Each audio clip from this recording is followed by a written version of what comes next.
नमस्कार दोस्तों, wealth sky के एक और नए इंटरेस्टिंग वीडियो में आप सभी लोगों का स्वागत है। मेरा नाम है सुधीर और बात करेंगे इस वीडियो में हम निफ्टी एंड बैंक निफ्टी के बारे में। दोनों की चार्ट को अंडरस्टैंड करेंगे, समझने की कोशिश करेंगे कल निफ्टी की एक्सपायरी होने वाली है, किस लेवल पे एक्सपायरी होगी और मार्केट का क्या व्यू लेके चल सकते हैं हम कल के ट्रेडिंग सेशन में, उसको हम समझने की कोशिश करेंगे। तो जल्दी से इस वीडियो को स्टार्ट करते हैं।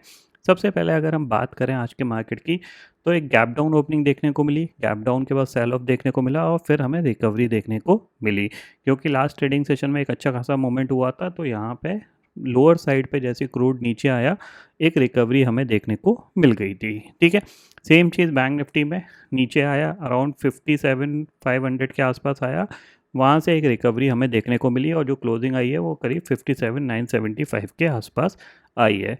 अब कल निफ्टी की एक्सपायरी होने वाली है, किस लेवल पे एक्सपायरी होगी उसको हम अंडरस्टैंड करने की कोशिश करेंगे।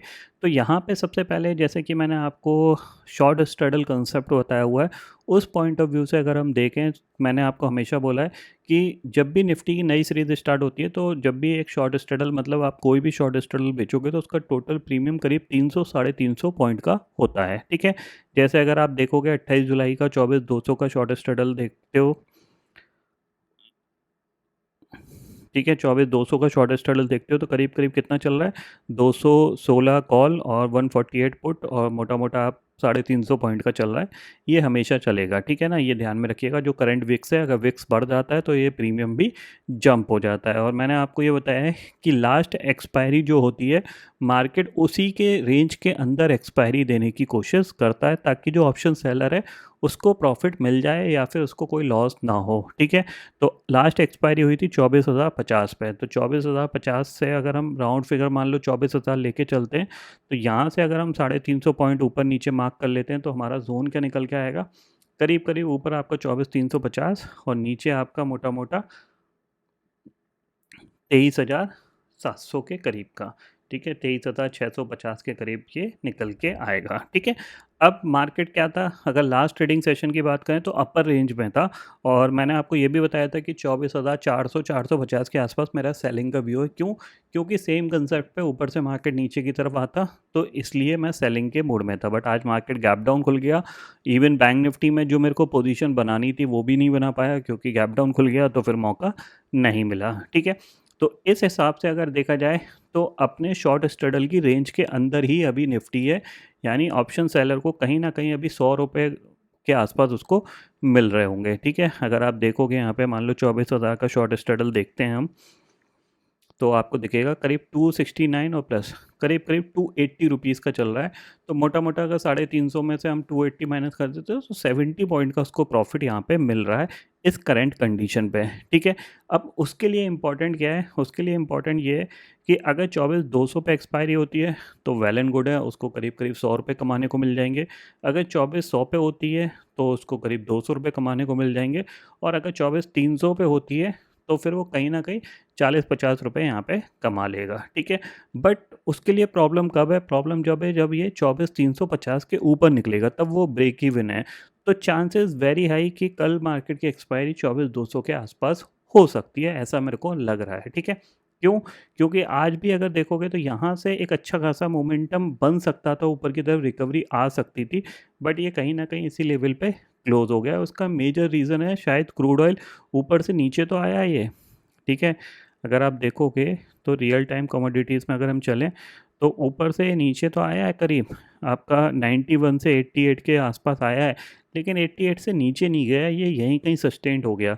तो इसमें क्या है, ट्रेडर ये सोचेंगे कि मार्केट ने गैप बनाया था और बिकॉज ऑफ गैप फिलिंग के लिए नीचे आ गया, अब यहाँ से हो सकता है दोबारा से ऊपर जा सकता है, तो ये एक प्रॉब्लम क्रिएट करेगा।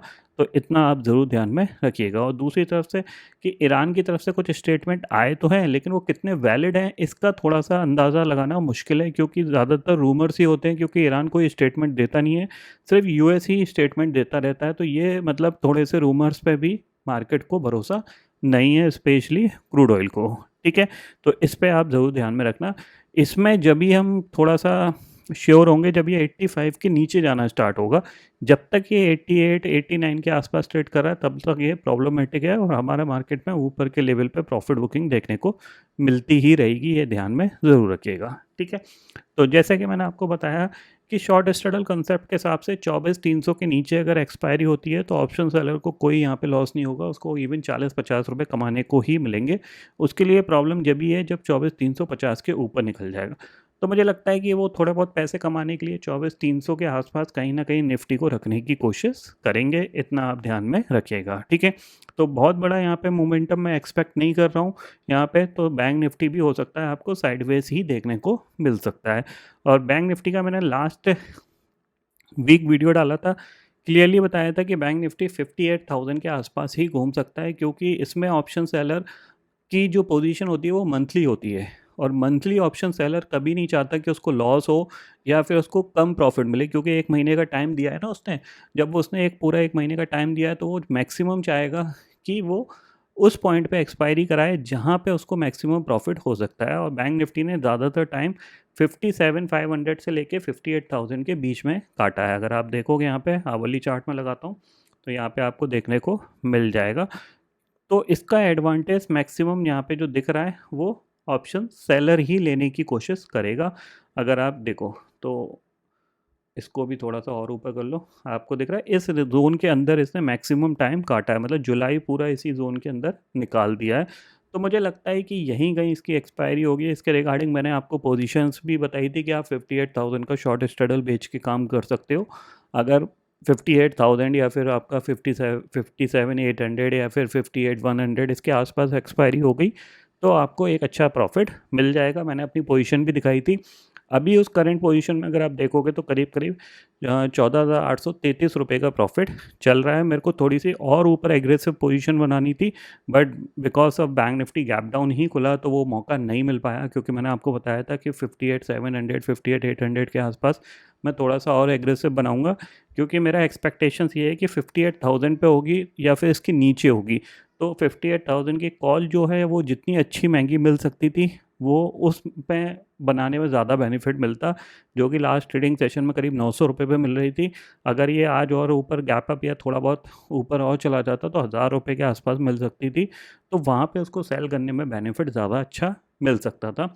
बट गैप डाउन की वजह से वो सीधी सीधी आपकी जो एक उसमें जो एक कह सकते हैं एक जंप जो आया था वो एक ही बार में डाइल्यूट हो गया। अगर आप देखोगे 58,000 की कॉल लास्ट ये क्लोज हुई थी 926, आज है 577, लो कितना बनाया 377, ठीक है ना। तो मोस्ट प्रॉब्ली अगले 4-5 ट्रेडिंग सेशन आपको थोड़ा सा ध्यान से काम करना है। क्यों? क्योंकि अब हम मंथली एक्सपायरी के करीब बढ़ेंगे और मार्केट के पास बहुत ज़्यादा टाइम नहीं है, सिर्फ 6 ट्रेडिंग सेशन है मंथली एक्सपायरी के लिए निफ्टी की। और कल का ट्रेडिंग सेशन मुझे लगता है कि थोड़ा सा साइडवेज जा सकता है। देन हमारे पास वेडनेसडे का ट्रेडिंग सेशन होगा, देन फिर सेंसेक्स की एक्सपायरी होगी तो वो भी हमें थोड़ी बहुत साइडवेज ही देखने को मिलेगी। तो थोड़ा सा आपको ये चीज़ ध्यान में रखनी है, जो प्रीमियम का डिके जो होगा वो अब बहुत तेज़ी से होगा।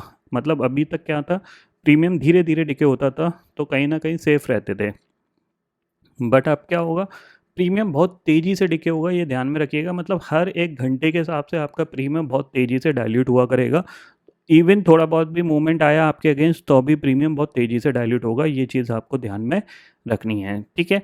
तो कल के लिए जो मेन अगर देखा जाए तो कल के पॉइंट ऑफ व्यू से यहाँ पे इवन अगर निफ्टी के ऑप्शन चेन डाटा को भी करेंटली स्टडी किया जाए तो उसमें दिख रहा है कि 24,200 और की जो पुट है वहाँ पे करीब 1,35,00,000 का ओपन इंटरेस्ट खड़ा हुआ है, 24,200 की कॉल पे 71 लाख का, इवन 24,300 पे 92 लाख का। तो कहीं ना कहीं यही इंडिकेट कर रहा है कि 24,200 250 के आसपास निफ्टी की एक्सपायरी हो सकती है, इतना आप ज़रूर ध्यान में रखिएगा। बाकी मार्केट है कुछ भी कर सकता है, तो आप ज़रूर स्टॉप लॉस लगा के काम करिएगा। बहुत ज़्यादा एग्रेसिवली कुछ करने की ज़रूरत नहीं है, ये ध्यान में ज़रूर रखना है, ठीक है।